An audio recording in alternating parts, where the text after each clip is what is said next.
Hey guys, welcome back to CCG Casual Card Gaming. Here with Carlos and Mario. And we're going to be going over Mario's Mono Blue Super Saiyan God Son Goku deck build. So, Mario, what's the overall theme for the deck? To play everything for free and to start with a slow early game to eventually ramp to a late game. Nice. And overpower your opponent with board. Alright, so for those of you who don't know, Mario, why don't you go ahead and explain what Super Saiyan God Son Goku does? Okay, so the leader card is probably one of the best leaders in my opinion. Second maybe only to the Golden Frieza. What he does is every time on his front side, every time he attacks, you get to untap one of your energies. So for example, if you play a 1-cost card, the turn that you attack, you open that up so you can play another 1-cost card. And then on his flip side, once you awaken, you draw 2 like all the other leaders, and then when he attacks, you draw a card and you untap 2 energies. So in the early game, it really helps to have him out because it opens you to a lot of little plays. And then your late game is just ridiculous because you can always have the mana open to build a board essentially. Alright, so why don't we go over some of the battle cards? Okay. So I'm running 4 North Kai, which is the standard blocker. This card is, I mean, it's a 1-cost 5,000 blocker. I think you need to have it just to have a little bit of defense. I don't run the 2-cost blockers. I think if you're gonna run a blocker, you should run the 1-cost because they both do the same thing. All right. We run 4 of the Kind Saiyan Son Goku. This is the search tutor. So he searches the top 7 for a blue Goku card, and you add it to your hand. This build has a lot of Goku in it, and this card is great because it just nets you a card back. Speaking of netting a card back, we have Energy Boosted Majin Buu. Pretty simple. It's a 1-cost card that you drop on the board and then you draw a card. So he replaces himself, and then in the late game he's still useful because you can combo with him. So you always have something on the board that in the late game you can pop him off if you need it. Here we have what I call dedicated combo cards. So these cards I will never play on the board. They're always going to be played from hand and they're always going to be used for combos. So we have the standard Boost Attack Piccolo. He's the one that says if you got 4 or less life, plus 10,000 power for the turn, and you draw a card. Now the plus 10,000 power for the turn is not for the leader. The card gets the plus 10,000 power. So that 10,000 power fizzles after the combo. And there's one of every color. So there's this one, then there's one in yellow, red, and green. Next we have Jocko. He's another dedicated combo card. You'll only ever see me play it from the hand, like I said before. Jocko's great because when you combo with Jocko, you pick one of your opponent's cards that they have in their combo area and you bounce it back to their hand. Mm-hmm. So you can only really use him defensively, which kind of limits how you use him. But the fact that you can just bounce something out of their hand makes it great. So if your opponent combos with a card that gives it plus 10,000 power, you can use Jocko, bounce it out, and now you overpower, generally speaking. Now these cards, these next set of cards, you're only going to, they're like pretty much my attack cards. So we start with the Spirit Ball, Rapid Spirit Ball, Son Goku. We have 4 of him. He's great because he's essentially a 2-cost 15 if you play him for a standard 3-cost. But if you evolve him in, which 90% of the time you do, he's a 1-cost for 15. So he helps you build a board really fast, and he helps you to open up mana so you can combo in with other things, play other things later on. The next card that we have is Overflowing Spirit Super Saiyan God Super Saiyan Son Goku. This card is great because during your turn, if you've got 5 or more mana, which is really easy in this game with this particular build, you give him a permanent plus 10,000. So he essentially becomes plus 10,000 with the critical effect, which is the one that says if you hit your opponent for life, they discard the card instead of moving it to their hand.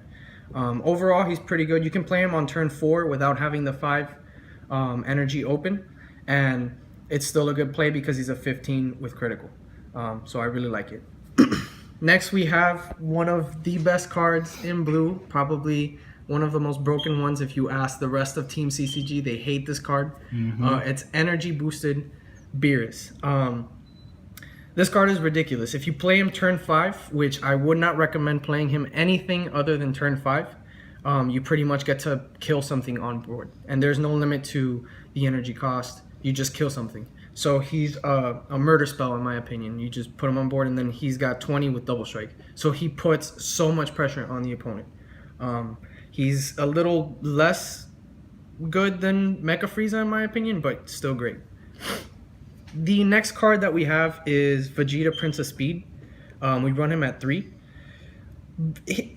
I have a love-hate relationship with this card, as I do with a lot of these cards.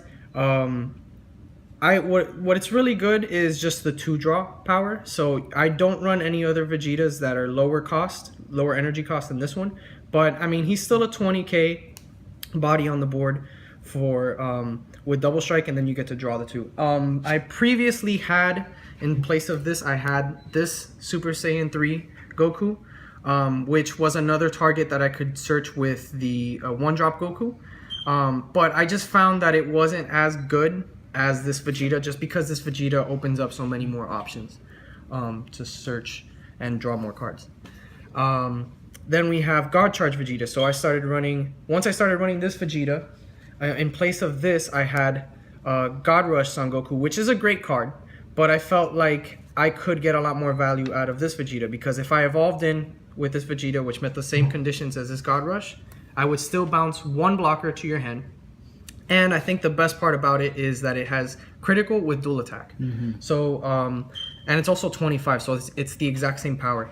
Now, I personally think that dual attack is much better than double strike, because dual attack will give you 2 options to burn more cards from your opponent's hand, and it gives you 2 more plays to make.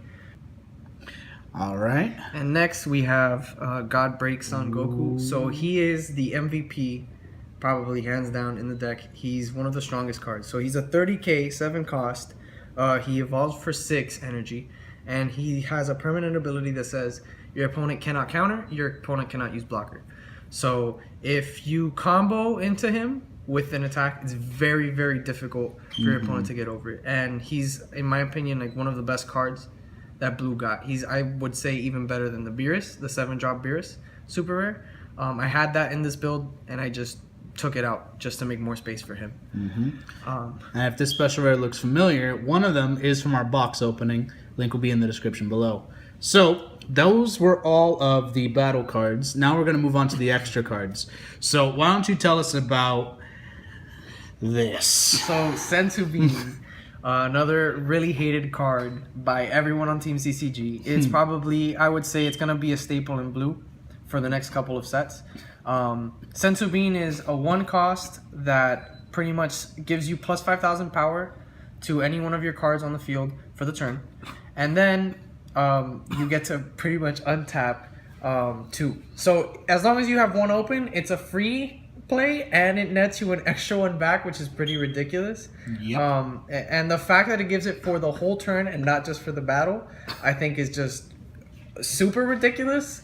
But if there was going to be a card that was ridiculous like that, I'm glad it's a Sensu Bean card. You mean you're glad it's a blue card. All right, so now for the next card, easily one of the other freest cards. So Whis' Coercion is Blue's version of the Negate spell. It's, in my opinion, one of the better ones because it's essentially free. So you negate the attack and then you untap the 1 energy.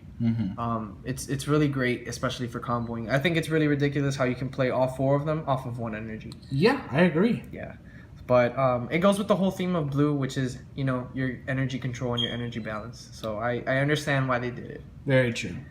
All right, now on to the last one. Objection. So objection. Me and this card, we have some beef. It's a love-hate relationship with me and this card. The reason I hate it is because it just costs so much. It only costs 2 energy, but what it costs you is hand advantage. So the turn that you play objection, you draw a card, right? And then you charge 1 card. You play objection, that's a 2nd card from your hand, and then the 3rd card is the card that you place from your hand into your energy area, because that's the actual effect on the card. So yeah, it does net you energy advantage, but it doesn't net you the hand advantage. It actually like depletes your hand, so you have to be very careful. I only really use it in the early game. The max I would do is play like 2 of them in a game. I've played games where I played 3, and it sucks because now you just don't have anything. In the late game, it's still kind of good because you can just charge it for energy. But if I was to make a cut to add more aggression, I would probably cut objection. But in this current build, it works because so many of our attacking cards are turn 3 and up. Technically, turn 4 and up. That's where you really start attacking. So, all right, cool. So that's one more overlook of the entire deck. Take a look at that. So, Mario, final thoughts. What about this deck makes it what it is? Great. Let's be honest. I think everything in the deck just individually is good, but when meshed together is just really great. The fact that you can constantly have tempo, the fact that you can constantly have, you know, like reusing your energy just by tapping energy and then untapping it with your Goku leader and then going in and playing another card. So essentially, if you've got like 6 energy open, you can possibly play like 2-3 battle cards per turn. And that to me is just crazy. So I think one thing that this deck does better than all the other ones is just that tempo of constantly being able to build a board, always having plays open. Even when you play from your play things on your board and then you attack, for your defense, you always have at least 1 or 2 energy open. And I think that's what really pushes this particular leader Goku and this particular build over the other ones that we've made here in Team CCG. All right. Well, there you go, guys. That is Mario's Mono Blue Goku energy ramp deck with, you know, the awesome Godbreak Goku, some Vegeta splashed in. It's a really good deck. It's one of the 4 decks we've already built, and we actually have been building since before the game came out due to Bandai actually releasing the cards on their website. We were made some proxies, and we were able to test them out. This is probably like what, maybe the 4th, 5th iteration of the deck at this point? It's been a couple iterations. Pretty much, it's more or less the same skeleton. I've just been nitpicking cards here and there just to see, you know, where I find everything clicking. This isn't like the previous cards that I explained with the Super Saiyan God Goku, the 6-drop, and then the Super Saiyan 3 Goku. Those cards weren't bad. I just felt like this build was my favorite version. Yeah. It was the most fun for me to play. So far, this version of the deck has been the most successful. The other ones were, you know, successful, but this one has seen more success during playtesting. So, once again, signing off from Team CCG Casual Card Gaming. This is Carlos and Mario, and we'll see you next time on CCG.